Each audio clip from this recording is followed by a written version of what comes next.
Alright, this is day 30. Mahina lang muna yung natin activity.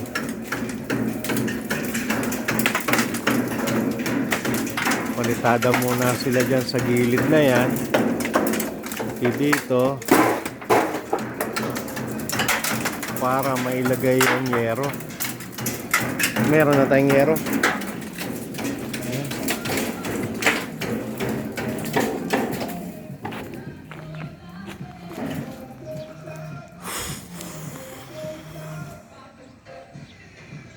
Tapos hinintay lang namin yung tools para maputol na tong mga to, para matuloy yung ating si Parlins. Yan, para malagay yung gutter.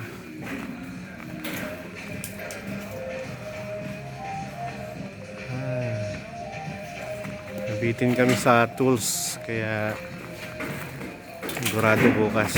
Sana hindi umulan. Nga pala, signal number 3 dito sa amin. Yan, signal number 3,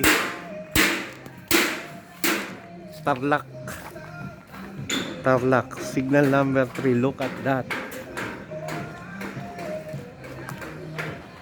Sana hindi umulan, pero signal number 3 dito sa amin.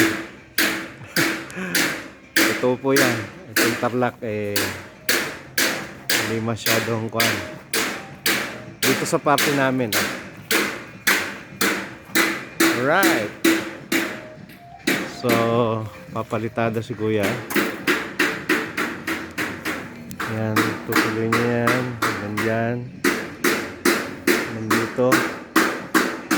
Kasi pag may bubong na, madudumihan na ng gusto, sisirain na niya ng gusto. Kaya habang may time pa. Okay? Okay.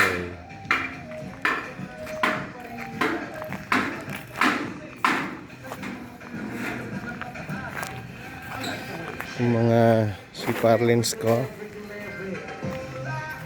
pipinturahan pa to.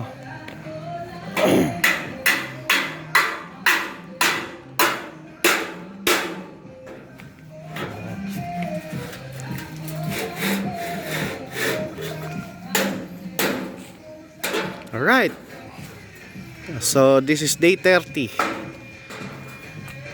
ng paggawa ng aking simpleng bahay. Salamat!